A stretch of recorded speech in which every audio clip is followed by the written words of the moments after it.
Good afternoon to my fellow Gambians, Gambians at home, Gambians abroad. This message here is for His Excellency, the President Adama Barrow. Dear Mr. President, this is Marie Sock, former presidential candidate 2021. I'm coming on here today to talk on just a few issues. This was not planned, as I was very busy and something caught my attention and people talking about it. In case you don't know, and please, I want this message to reach His Excellency the President, because I think he doesn't know what is going on in the country and what his ministers or advisors are up to online in the media. And it is very important as a head of state to be aware of these things because it hurts you as a president. Dear Mr. President, as we have just concluded the OIC summit in the Gambia, most people think it is not successful, and some think it is successful based on the fact that you are nominated the chairman, and also we're expecting great things from you. But as I said before, most people think it is not successful because there's a lot of gossip, a lot of scandals, a lot of mismanagement of funds, everything coming out. So as Gambians are going through this path right now of not knowing what is and what is not, please, Mr. President, I am advising you as a concerned Gambian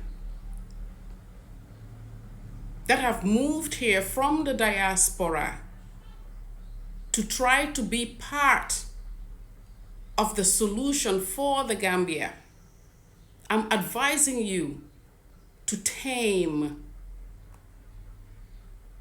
your staff. And when I say your staff, these are not just ordinary staff.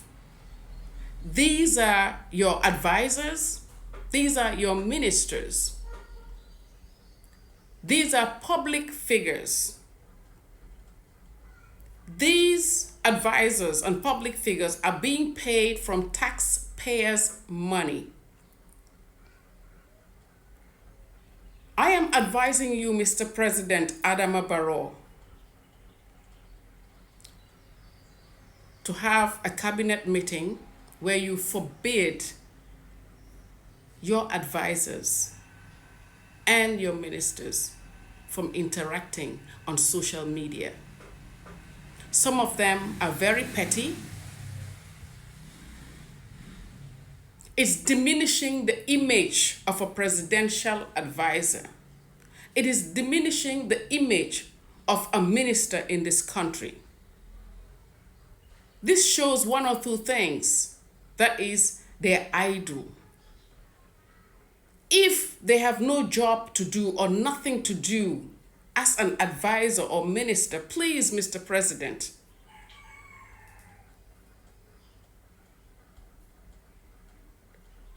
there are some people in this country that are more qualified and ready to do the job. We cannot afford to pay people to be your advisor and or head of cabinet or minister only for them to 24/7 be on media and responding to nonsense or responding to people or to concerned Gambians that have concerns and voicing their opinion and objectives. The reason why we are on social media to do this is because there's no other platform for us to come out and sit with you or sit with the ministers to advise them or talk to them. When you call for togetherness, that is you, Mr. President, that is calling for togetherness. But do you know that around you, the people around you don't never want us, the opposition, to come anywhere close to you, which is fine. That is to your disadvantage because there are lots of Gambians who are not with you today that are better off in the position to support and help you.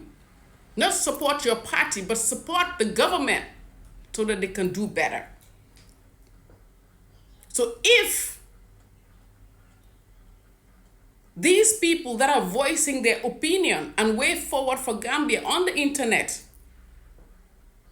are now being ridiculed or disrespected by your advisors and or your ministers, it tells a lot what kind of government you're running. So, Mr. President, please call a cabinet meeting, warn your advisors and ministers to stick to their job, because we expect all of them to perform. We don't expect them to sit on social media and responding and being childish and playing games.